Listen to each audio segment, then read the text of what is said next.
Hey everybody, in this video I'm going to be showing you how to use the countdown timer on your Casio G-SHOCK Land Mudmaster Module 5562 watch. So this is pretty simple. From your main timekeeping time mode screen, all you're going to do is press the mode button, which is your bottom left button. You're going to press it a couple of times. If you'll watch the middle section here, it'll tell you which mode you're on. So press it once, you're on WT, which is world time. Press it a second time, you're on STW, which is your stopwatch. And a third time will get you to TMR, which is your countdown timer, and that's what we're going to be dealing with in this video.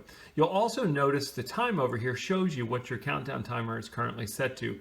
Now you've got a maximum time that you can set here of 100 minutes. If you don't like this time, while you're in the timer screen, all you're going to do is press and hold the adjust button, which is the upper left-hand button, and that will take you into your settings for your countdown timer. You'll notice how my hands moved. All they're doing there is just getting out of your way so you can see all of your different setting modules.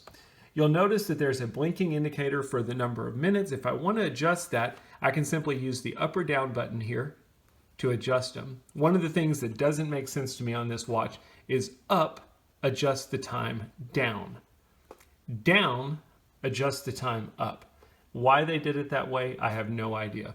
But once you've got your minutes set where you want to, if you want to adjust seconds, you're just going to press the mode button, and that will take you to your seconds. Again, up or down, with down moving your numbers up and up moving your numbers down. Again, I didn't design the watch, that's just how it is. Once you've got it set the way you want, you're simply going to press the adjust button, and now you've successfully adjusted the time for your countdown timer. So I've got a 6-minute countdown timer here. Whenever I'm ready to start my timer, all I'm gonna do is I'm gonna press the down button here.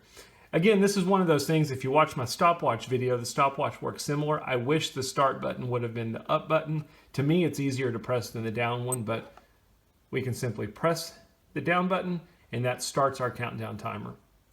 You can press it a second time, that will stop it, so on and so forth. The countdown timer will run in the background, so you don't have to stay on this watch mode. If you want to switch to a different mode, maybe your alarm, so on and so forth, when we go back to it, you'll see that it's still running in the background.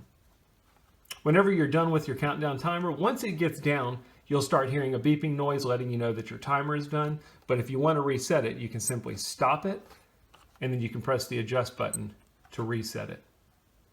And then once you're done, press the mode button, get back to your time mode. I hope that makes sense, walks you through how to use the countdown timer. If you've got any questions, post them in the comments. Be happy to help you out. Thanks for watching.